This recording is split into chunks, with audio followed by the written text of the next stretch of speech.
Hi everybody, I'm Jeremy Mayer and I would like to show you what I've been working on in the studio for the past few months.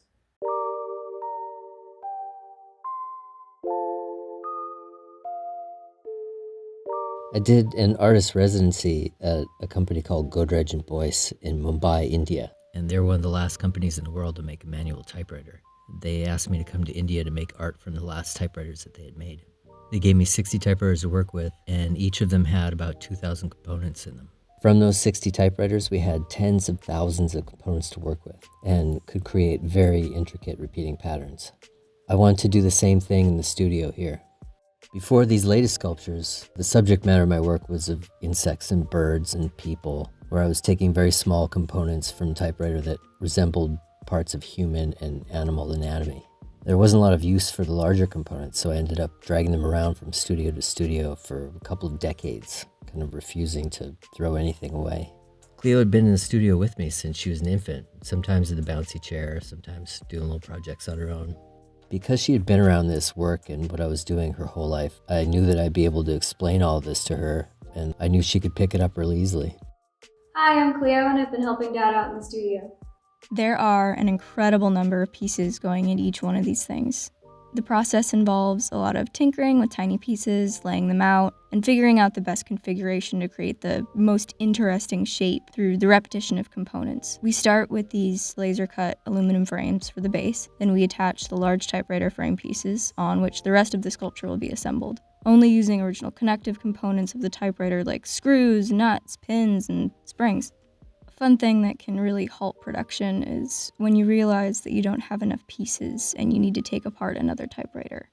It makes the process very chaotic because it becomes hard to keep track of where you were when you get back to it. It's a very specific way of thinking to work on these things, to remember the shape of something that you created from your brain that doesn't really make any sense when you look at it, and you don't even know exactly what you're looking at, but you know it has to look a certain way when you put it together. It's like building IKEA furniture without knowing what the final piece of furniture looks like, and the instructions keep changing.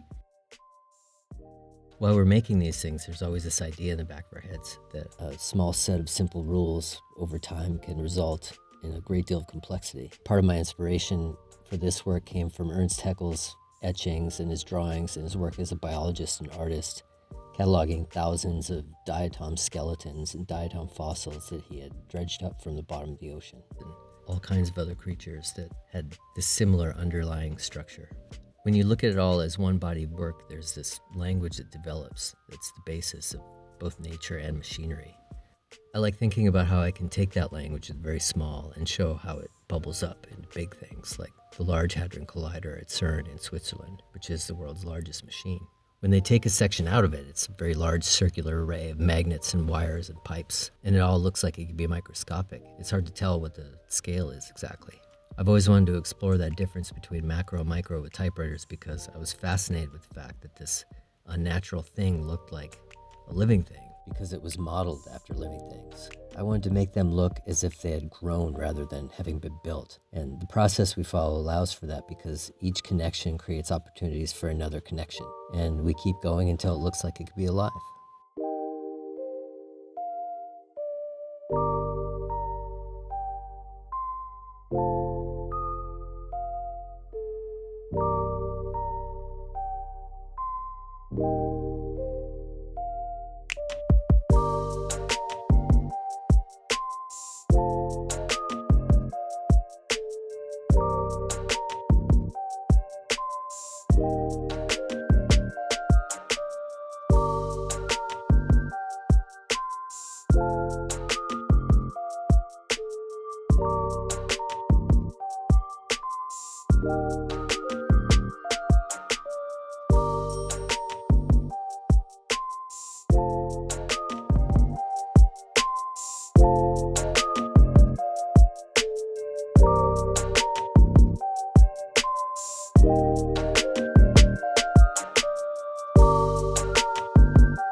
It's been about 6 months, and we've completed 3 of them. I have 10 frames, and we'll keep going till we finish all 10. And we've still got plenty of parts, so I hope everyone is as excited as I am to see what we make next.